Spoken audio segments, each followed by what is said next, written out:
Welcome to another episode of the Learning Equation podcast. I'm your host, Danelle Alvarez, and today I'm here with Amanda Aiello, the Director of Curriculum in North Rockland Central School District. Welcome, Amanda. Thank you for taking the time in your busy schedule to join us. Thank you so much for having me. I'm excited to be here. And so tell me just a little bit about yourself and kind of your career in education. You've worn a lot of hats, I see, lots of experience in education. So tell me a little bit about yourself. Sure. So I've been in education this is my 18th year. I'm currently the director of, elementary curriculum here in North Rockland Central School District. I've started out as a classroom teacher. I always wanted to be a first grade teacher because I fell in love with my first grade teacher. And that's really all I wanted to be. And I assumed I was going to retire as a first grade teacher. So I was a classroom teacher, and then I became a reading teacher. So I taught for 9 years in total. After that, I actually became the instructional data specialist in the district. And I worked with teachers, and I found I really did like working with adults too. I was a reading department coordinator as well. And then I became an assistant principal in one of our elementary schools. What's funny is I was an assistant principal in the school that I actually graduated from as a middle school student. It used to be a middle school, many years ago. So I'm actually a graduate of our school district and a current resident. And that is not uncommon for people in our community. We have a lot of staff members that either graduated or still live in the community, and their kids come to our school. So, it's a great place to work. And I've spent 17 of my 18 years in education here in the district. Wow, what a testament. That's always a testament to the education community when people go to school there, move up, have families. So what a beautiful thing. You've really taken on some great initiatives, curriculum and instruction, right? Be Still My Heart, because that's the boots on the ground. Personalized learning. Tell me a little bit about your adventure in Rockland and taking on personalized learning, and what does that look like?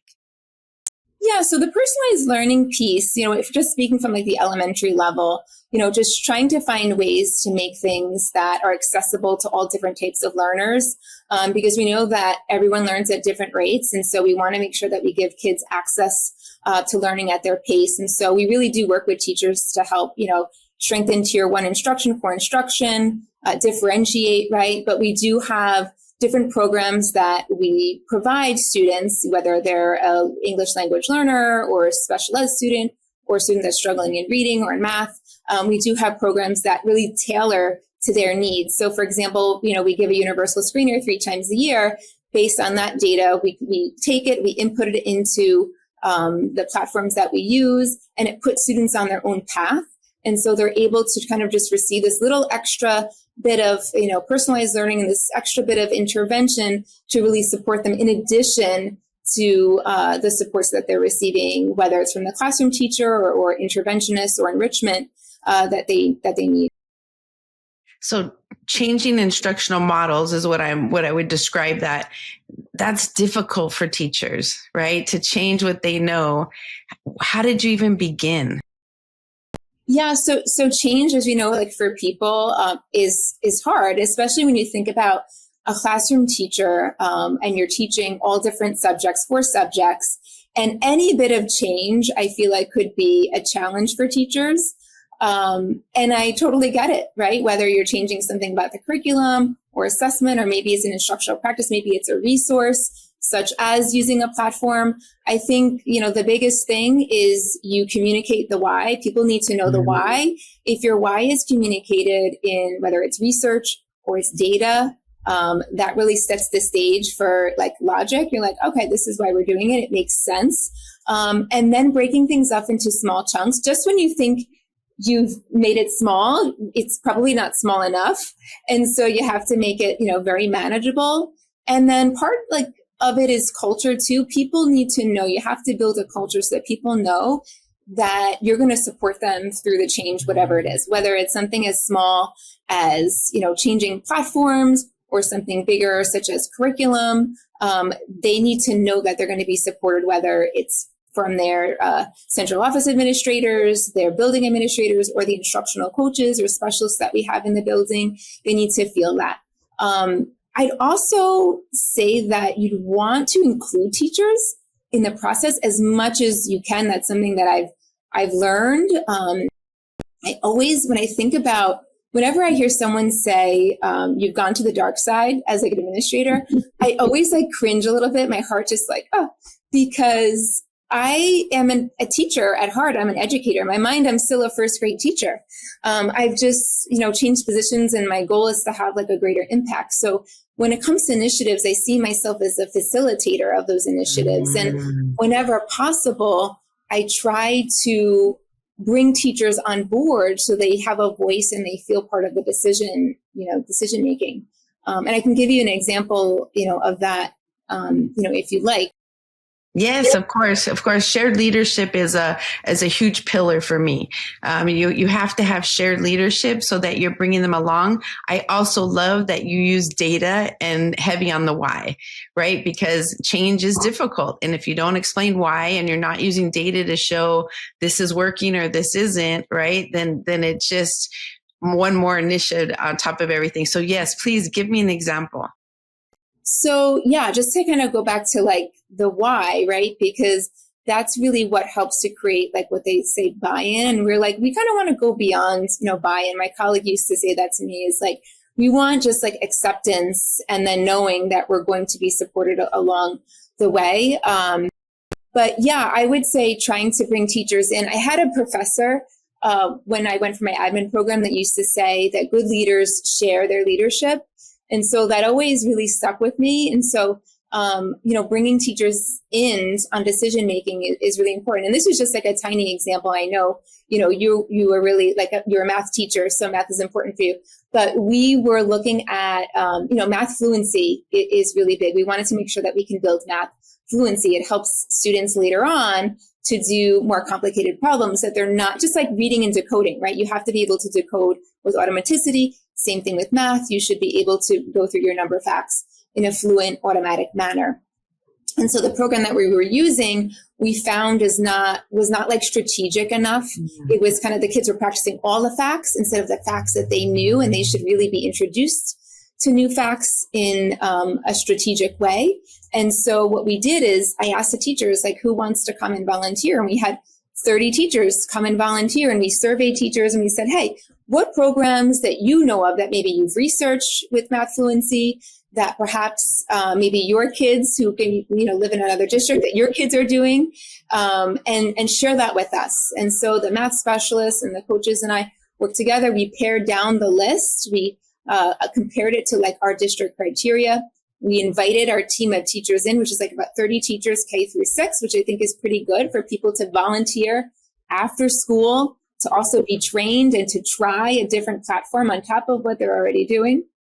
And so we narrowed it down to 4, then narrowed it down to 3. We had reps from the different programs come in and talk to teachers. We had the teachers trained on 3 different programs. So they were like our pilot teachers. And we came back, we looked at data, we narrowed it down to 2. And then we had these teachers like pitching to each other the programs that they liked. And what ended up happening is that the teachers fell in love with the program that they piloted, right? That happens naturally. And so for the past 6 weeks, we've had, the teachers were like, you know what, can we try the other program? And so we're like, sure, let's figure out how to do that. So then we had our group of 30 teachers trying the opposite program that they didn't do. And now we're going to be coming back next week to look at our data again. The other thing that we did is we surveyed the kids because we wanted to see what the kids thought of the program. So we just sent out the survey. We sent out a survey 6 weeks ago when the kids tried the one program. And then we just sent the survey out yesterday, and the kids are doing the survey now with the second program that they're trying. So when we meet together, we look at the data, how the kids progress with the fact fluency program. And then we're also going to be looking at the results of the student survey as well. But in the end, it's going to be a democratic decision. The teachers are going to be selecting the program that we're going to be, using next year for our fact fluency. Oh, what a wonderful way to begin to, when you get the teachers to be the advocates, right? It just makes your job that much easier. But to really, what I call triangulate, collecting some qualitative data, quantitative data, data from the students, data from the teachers. What a wonderful way to be well-rounded at really getting the voice of all on board before you move forward, right? And then trying the other platform. Oh, that's just wonderful. You talked a little bit about evaluating student progress on that particular platform, but in a big picture, how are you currently evaluating whether or not personalized learning is working, not working? Some it's working better for. What does that look like for you all? Yeah, so we do give our universal screening assessment in reading and in math 3 times a year. Those are our main assessments that we use to really check on, student progress, and the curriculum as well. So we look at like growth data. So we do the NWA MAPS assessment, we take the growth assessment. There's a really interesting report that has become one of our favorite reports. It's called the Quadrant Report. And what's interesting about that report is that it shows students that are that could be, low growth but low achievement. But then it has kids that are maybe low achievement but high growth, that they are making gains and they're closing the gap. And then you have students who are high growth and high achievement. And then there's an area that we're also concerned. It's like the kids that are high achievement but low growth. So when we see the kids in that quadrant, that yellow quadrant, we're always like, what can we do for those kids? And so 3 times a year, we'll meet after we give that assessment and we'll look at that quadrant report specifically, typically the second time of year, because the teachers at that point own that data mid-year. And we'll have those conversations about what can we do differently to support these different groups of students, because clearly their needs are different. Oh, and that's one of my favorite reports as well. I know exactly which report you're talking about.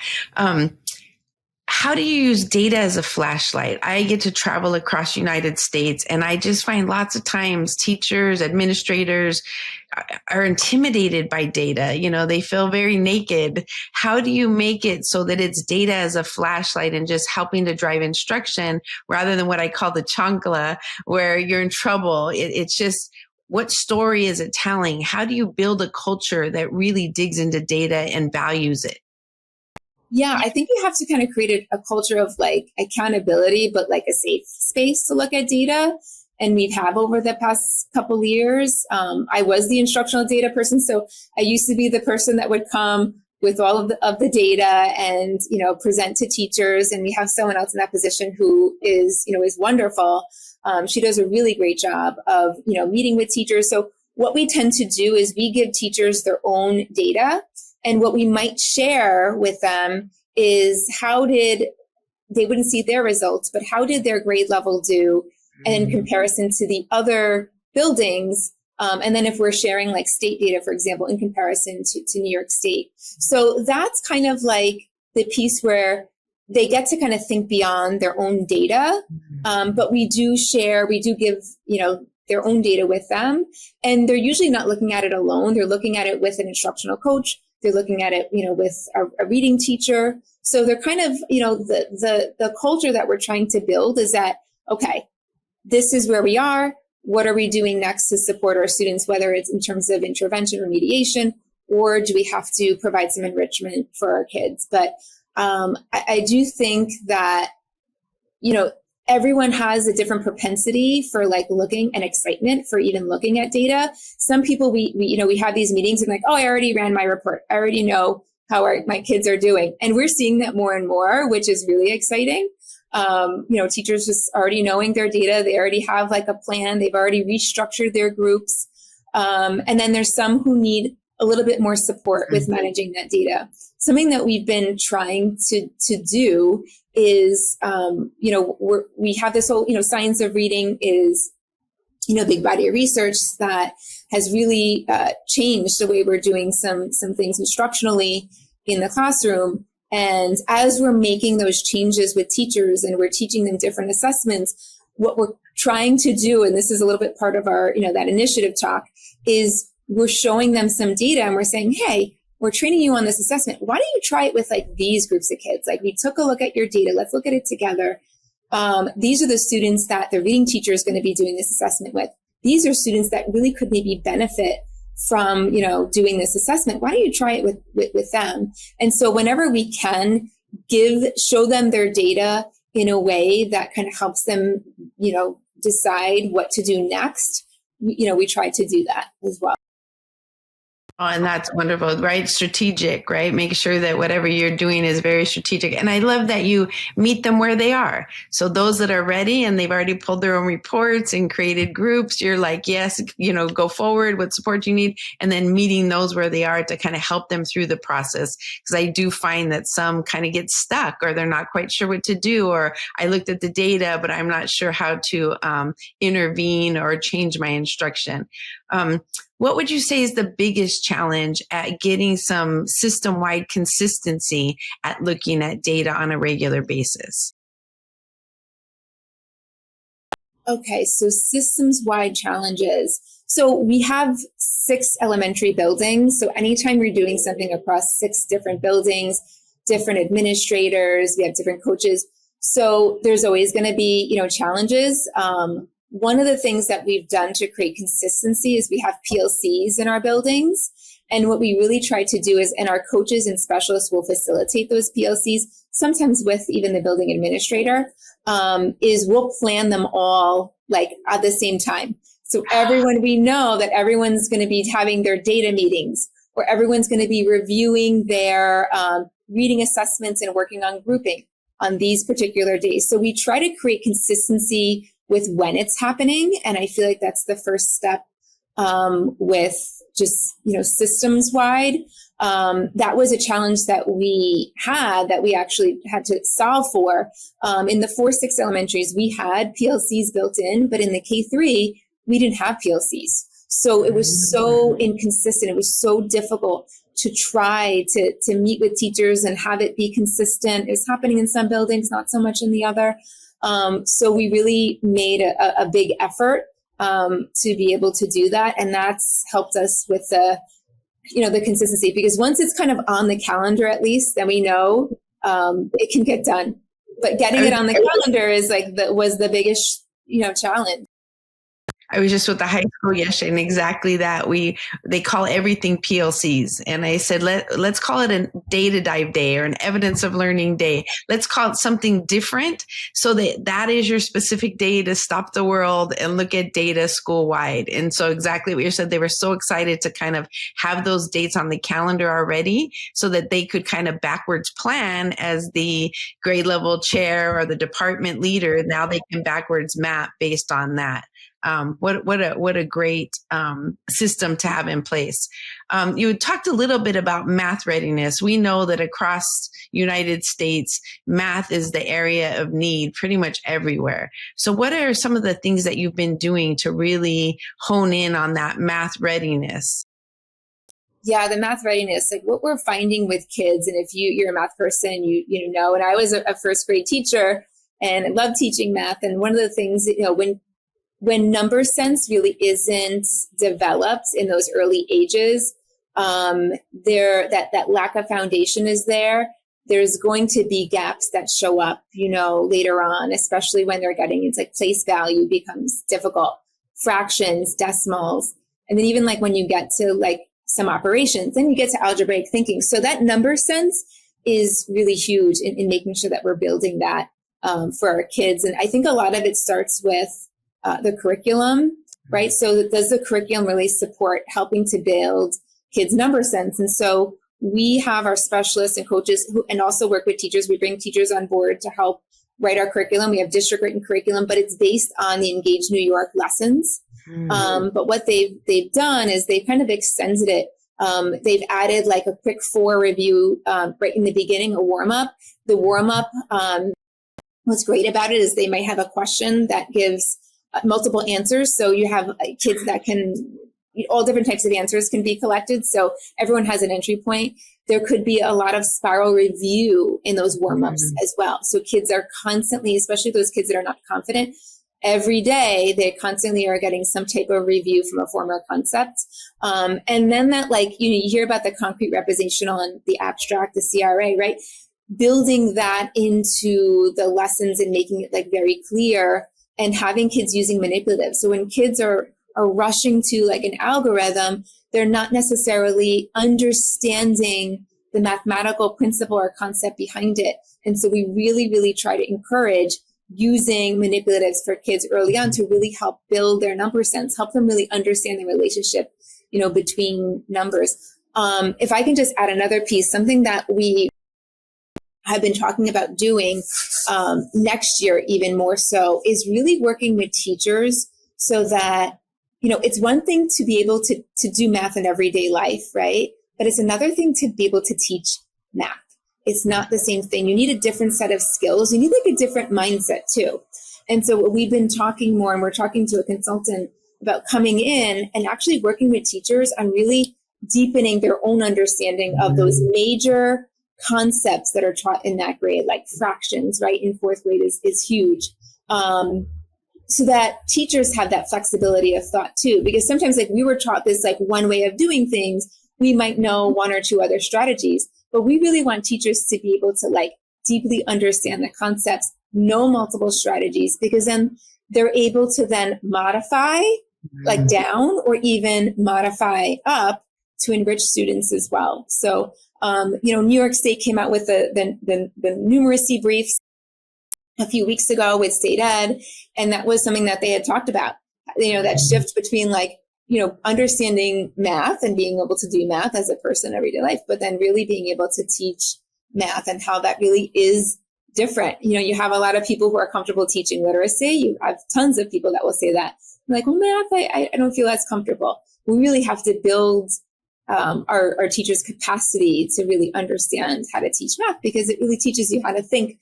But that flexibility of thought and understanding strategies is going to translate to being able to ask the right questions and to push kids thinking as well. So I think that's like another piece to it too, building that readiness, building that number sense, and, being able to strengthen overall teachers' ability to be effective at with math instruction. I agree wholeheartedly. I taught math for 20 years, and I loved math, and math came easy to me. It took me about a week to realize these seventh graders wanted nothing to do with what I was teaching, first of all. And I had to figure out a different way to teach it because I was teaching it the way I learned it. And I realized there were about 4 kids that were understanding the way I was approaching it. And I had to step back and say, oh my gosh, like, how am I going to teach this differently? This is the only way I know. And so I went straight to manipulatives because it tickles a different part of the brain. There's something about manipulatives that really help you visualize, really see what it is you're trying to accomplish, where with just the algorithms, you're just plugging in numbers and you find them misinterpreting, formulas or rules, math rules. They normally aren't just making random mistakes. They're overusing some other rule. So I love that. I love that you're really helping them kind of expand their thinking. Because in order to create mathematicians, we really need to be thinking about math differently. What are you most excited about as far as jumping into this? You've got lots of teachers that you're bringing on board. What are you most excited about in changing math instruction? So one of the things I'm most excited about, I would say, I feel like our curriculum is in a really good place. We have a plan to really strengthen Tier 1 core instruction. One of the things I've been most excited about is our math lab classes. We also have them for ELA as well. We call them lab classes here in North Rockland. If you remember a few years ago, there was the Pineapple Challenge where teachers kind of opened their doors, and my superintendent, Dr. Chris Felicella, was really supportive of the Pineapple Challenge. He was really big on that initiative, and all of our schools had different boards and teachers can go in and visit other people's classrooms. So we took that concept and we built on it. And so we have math lab classes and we have ELA classes in our K-6 schools. And so right now this is our second year. So we have our second cohort of lab teachers finishing up this year. And we just selected our cohort 3 teachers for next year. Basically, this is like our system of PD. So to me, like, this is what I call like the Cadillac of PD, like in our district. These are teachers who have volunteered, and we've selected them and vetted them to really open up their classrooms it allows us to try different practices in their classrooms, like the thinking tasks, the thinking classroom. We've tried that out with our lab teachers, and it like spread like wildfire. So we also have this like grassroots thing movement going on in our lab classes as well. But what's neat about our lab classes, and like I said, it is growing. So our intention is to have a math and an ELA lab class in every single grade level in every single building, K through 6. And so we just want to have these classes. And if I could just speak to the math, lab classes specifically. So these are classes where teachers open their doors and we host groups of people to come in. And eventually we want to even have administrators go in and watch either part of a block. Maybe it's the mini lesson. Maybe it's how the teacher does their grouping. Maybe it's the assessment piece. Maybe it's something different to the curriculum that we wanted to kind of try. But whatever it is, these are the hubs where teachers can just go in groups and can watch. And so we do structure it in a way that we set the purpose for visits. So when we do have teachers go in, it's not meant to be evaluative for like the lab teacher. So we have conversations with teachers before we give them like a lab, like noticings. They always leave like a positive little note for the teacher after they leave. And then we do like a debrief afterwards. And if we're able to, we have time for the lab teacher to even meet with the groups of teachers that go in. But I have to say this lab class initiative is really like we're building momentum. And to me, this is really how we're shifting instruction, because you can learn about something. You can go to the best conference. You could listen to a podcast. But when you, like, if you can't see it, and a lot of us as teachers are visual people. Like, you just have to see it in action and be like, oh, like I can do that. So I feel like our lab classes are helping our new teachers, like our brand new teachers coming in. They're like, I don't know how to organize my math block. I don't know how to create groups. Like, I'm never getting to closure. Like, what do I do? How do I fit in like a math fluency platform? Like, what am I doing? We let them go in and watch the whole block with their math coach. And they walk away and they're like, oh, I can do this. And now they have a plan, going back. And we have veteran teachers that go in and visit. What we do is we send our lab teachers all across the district to visit other lab classes.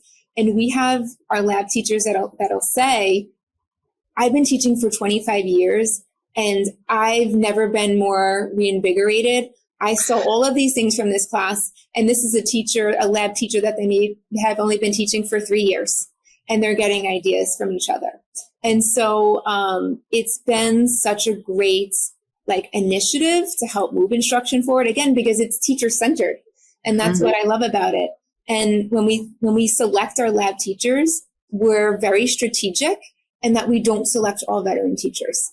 Because if I was a new teacher, I might go visit and be like, oh, well, you know what? They've been teaching for 20 years. Like, of course they're able to do this. We have brand new teachers. We have untenured teachers that have been teaching 2 or 3 years. We've selected as lab teachers. And, it's been very impactful here in the district. And the data is really showing some really amazing things. What you're describing is that building of collective expertise. And by teachers being the models, now they have someone they can go see, right? If I just watch you do a lesson and I have questions or I'm stuck, I know that I can go visit you and ask you questions. I love that you set the criteria first. It's not evaluative, right? You're giving them feedback. What a beautiful process. And it just kind of came about organically, and you just keep tweaking it, right, to make it better and better. And then new teachers as well as veteran teachers. What a beautiful thing. And one at each grade level, you said, right? So yeah, we have ELA and math. Right now we have about 4 teachers in each building, but over the next 2 years, we should have 1 ELA and math at every grade level in every building, K through 6. So we're growing our lab classes, which has been really helpful. Oh, wonderful.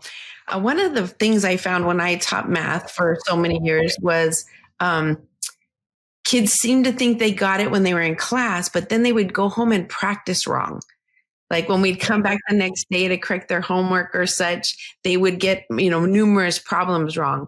How do you help kids make sure that once they go home, because sometimes the parents can't help, they think they're doing it correctly. How do you make sure that once they leave the classroom that they are practicing correctly? Yeah, that's a great question.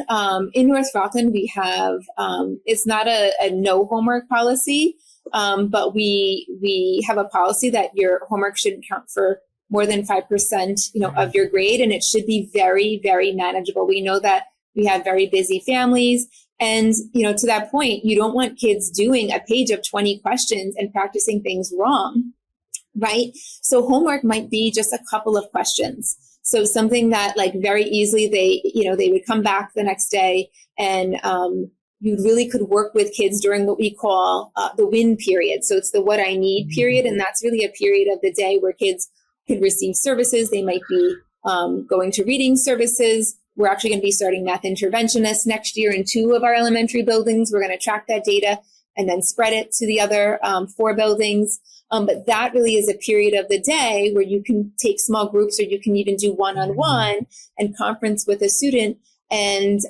you can help them on the homework so that they're not practicing something wrong. Because it's hard to undo some of the practices that kids have practiced incorrectly.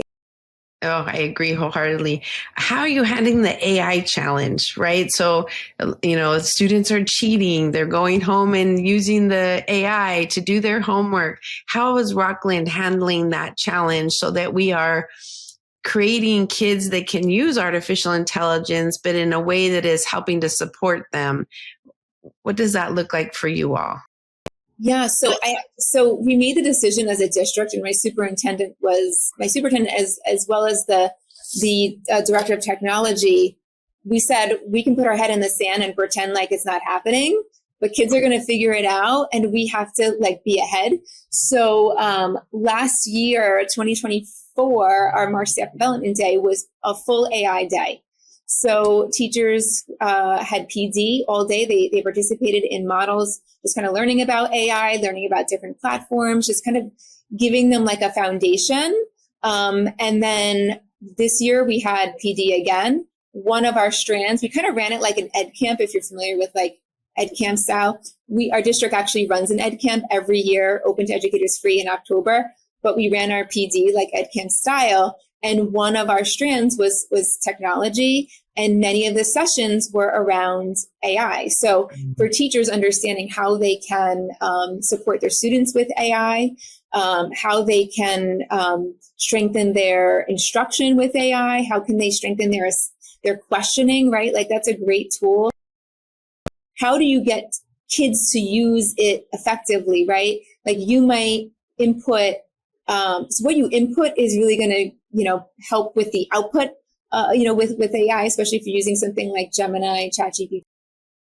So teaching kids how to use it effectively is like, hey, if you think you're going to just write an essay and it's going to come from ChatGPT, it's not really going to be the best work, right? But how can you use it as like a foundation to help you kind of get your ideas clearer, right? Because what AI really can help do is help with like clarity, right? So it can kind of make things a little clearer for kids.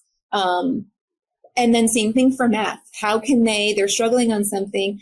Can you take me step by step to break down this problem so that I can do it? Can you give me more practice problems so that I'm able to kind of master this? So if we teach kids not to like cheat with it, but to use it as a tool, because as an adult in this position, and even in my everyday life, I use it as a tool just to make things more efficient and to help even make things clear in my mind. And so I think that's one of the greatest assets of that platform. Once it had voice activation and I could just talk to it, it was all over. Because then I could ramble and say, help me organize my thinking. I have to go do a presentation tomorrow and put this in 3 buckets and organize what I need to get across for tomorrow.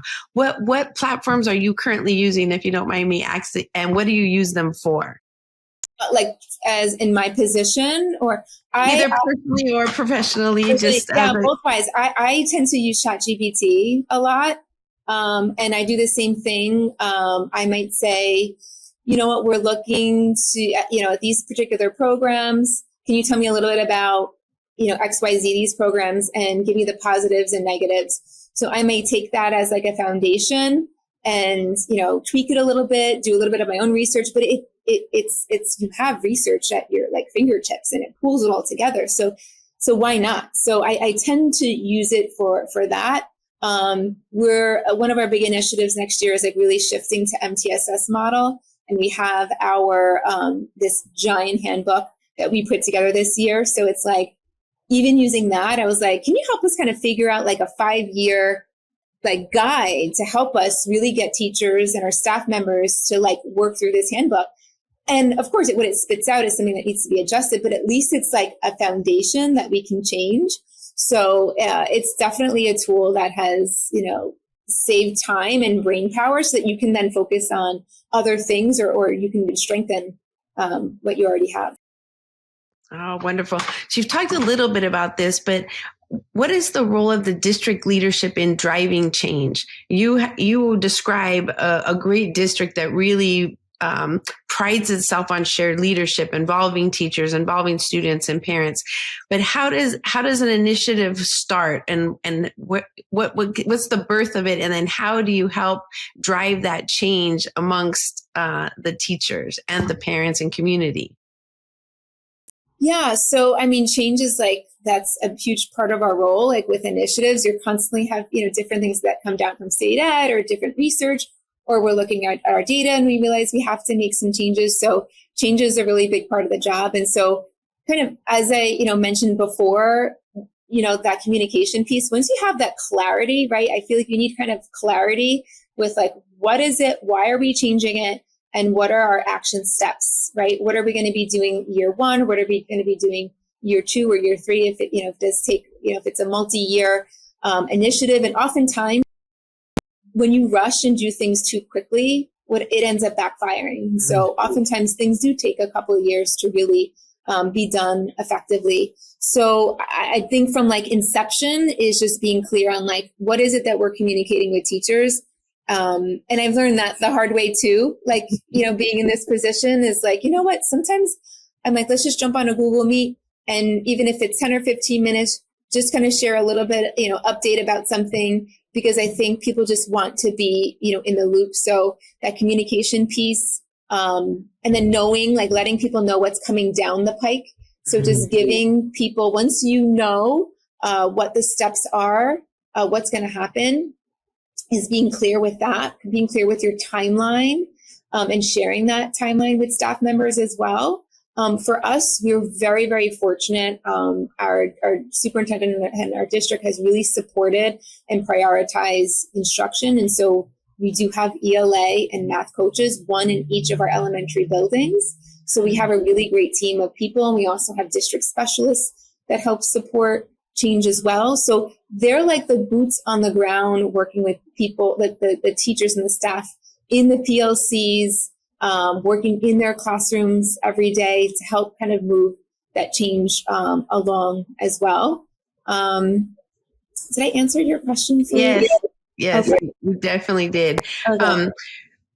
We know there's 4 kind of pillars buckets I put things in, and you talked about a number of them: that clarity of focus, the shared leadership, that building of collective expertise. The last bucket for me is that continuous improvement cycle. Yes. How do you get information from the coaches, the teachers? Because information often in districts goes down. How does it come back up to tell you this is working, this is not, they love this, they didn't like that? How does that work for you all on a systems level? Yeah, that continuous improvement piece is, we try to build it in, and sometimes like I forget talking about it because it's just something that we automatically do. As I mentioned before, I like to involve teachers as much as possible if there's a decision to be made. Sometimes this is the research, this is what we're shifting, and it does feel more top down. In those cases, I always send surveys out to teachers. I ask the coaches to get feedback constantly. I had just presented about assessment changes last week with teachers. And at the end, I had a survey and I said, we want to hear your questions. We want to hear things that you things we should consider, things that we will best support you, so that we want to give teachers a voice as much as possible. And that is part of our continuous improvement, because we might think we have this great plan in place, but if there's resistance, if the teachers are not feeling that support, if things are not going smoothly for whatever reason, if the data is showing that there's not an impact, we have to obviously make a change and adjust. Yeah. How do you handle both? Because you have not only district initiatives, but then you have each school site with their own individual needs. So how do you balance the need for that consistency, as well as you sound like a great innovation district, right? You have these lab classes. How do you balance the two, so that what I say is the structure can never be so tight, there's no room for innovation.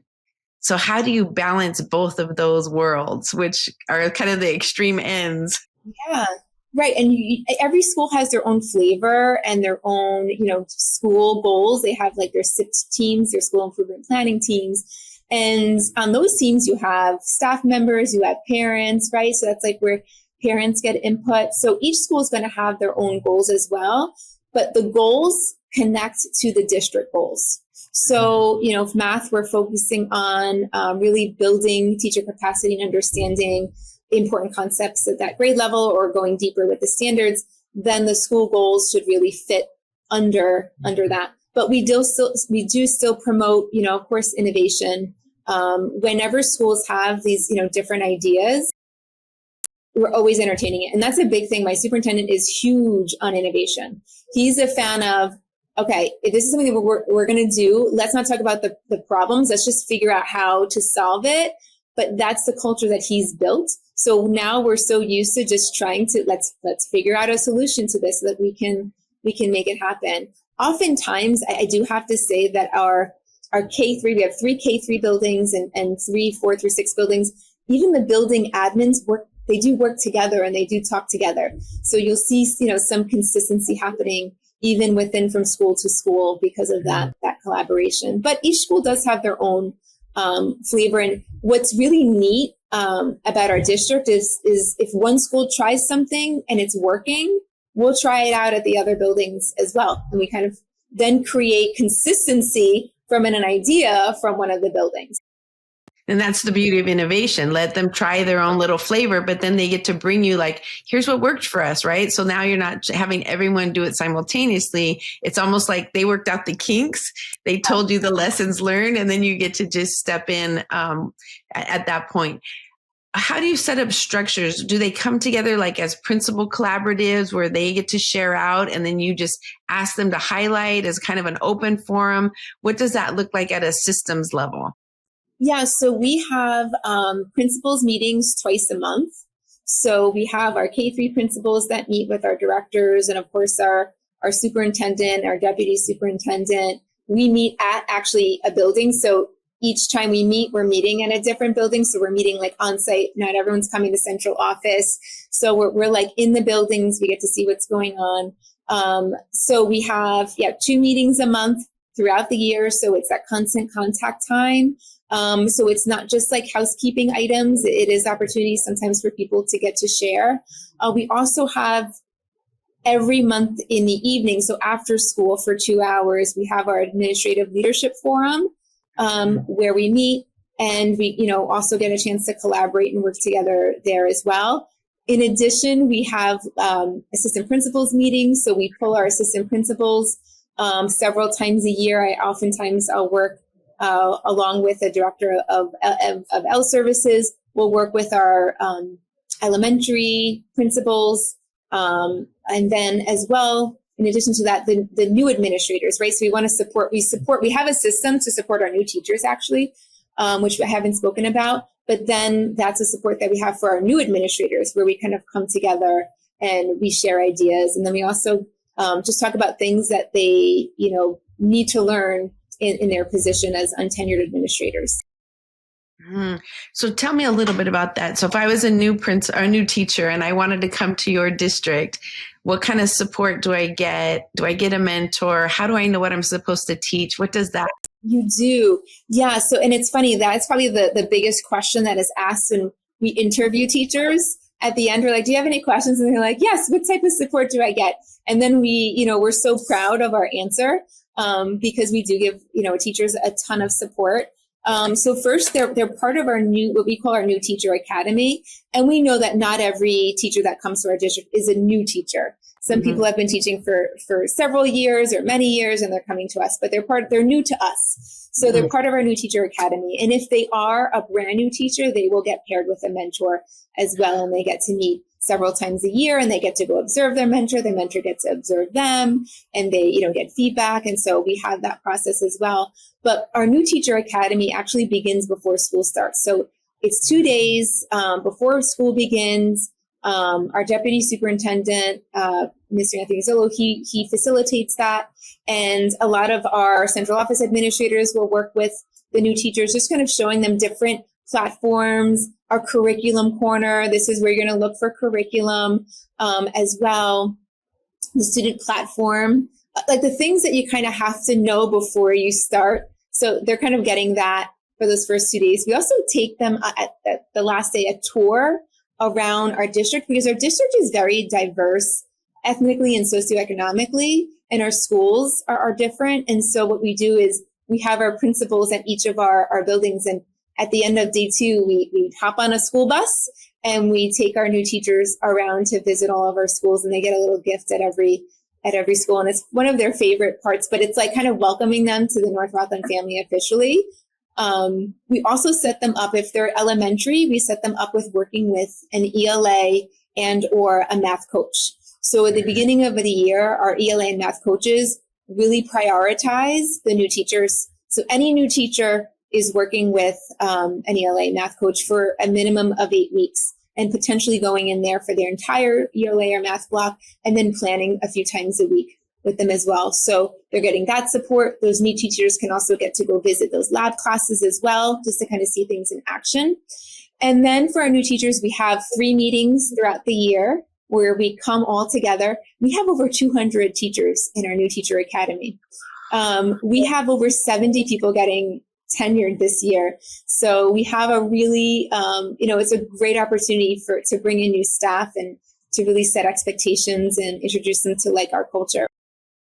Throughout the year as well, in addition to those 3 meetings where they're also getting professional development at those like the required PD, we have a pretty extensive after school PD catalog. And this is where we have different consultants that work with the district. We have different department coordinators or specialists or coaches, administrators. Like I do a couple of PDs after school, and it's choice. So if I was a new teacher or even a veteran teacher, new teachers are compelled to take a certain number of after school PD, but they can then they can take as many as they want. So they might have to take 3, but they could take 20 if they'd like. We have over like 60 PD offerings after school available for teachers. That could be around instructional practices. Technology is like a big piece, different platforms that could be used in the classroom, supporting different types of learners in your class. So a lot of offerings for teachers if they want to take advantage of that. My goodness, you just have so many structures, processes in place to just provide support and like wraparound services for teachers, for students, for principals, and really the collaborative culture. Just everything you described to me really enhances that collaborative culture. Is there anything that you would like to share that I didn't think to ask that you're very proud of? I talked about new teacher. I feel like we've covered, talked about curriculum. I'm trying to think of anything else. I mean, the different initiatives.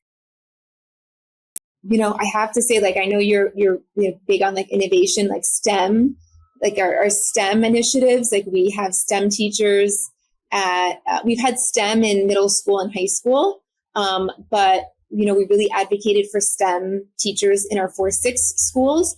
So all of our 4 through 6 students receive STEM as a course every single year from 4 through 6. And then 2 years ago, we said, you know what, we really need STEM in our elementary schools. And this actually allowed us to do our PLCs because our STEM teachers cover teachers, and then we were able to get them together. But now K through 6 kids get STEM every single year. So that was like an innovative piece that we built in that helps with our PLCs, but then also gives students a chance to really engage in, hands-on learning and problem solving. So is the time with the STEM teachers, then that provides the time for the teachers to meet? Is that what you're describing? So for the in the 4-6, yes. So in the 4-6 buildings, yes. So we have a digital citizenship course. So getting kids to learn, safety around, being a good digital citizen. And so that's a course. STEM is a course in the 4-6. And then we have a big music program. So we have kids that are participating in ensemble. So all of those courses are happening at the same time during the day. And that frees up the entire grade level and the 4-6 buildings to get together for PLCs. And that happens twice in a 6-day cycle. So a lot more in our 4-6 buildings. In our K3, what ends up happening is we meet with half the grade level one day, half the grade level on the other day during their prep time. But then the STEM teacher goes in during that day and basically gives them a prep because they will cover the class to teach STEM. And that becomes a teacher's prep. But that allows us to at least meet with half a grade at a time, twice a month. I'd say that my MVP for that is allowing teachers to meet and they don't have to write sub-plans. Exactly. Like, that is a huge win. Like, because a lot of times we release them, but they've got to write sub-plans. So the fact that another teacher is providing enrichment and STEM and music and all those beautiful things, and then they get the opportunity to meet, that's like a mic drop for me. So, well, Amanda, thank you so much. It has been such a pleasure. Thank you for sharing all the wonderful things happening in Rockland. I truly appreciate all the innovation and support you're providing educators. Thank you so much, Danelle, for having me on. It's been great speaking with you today.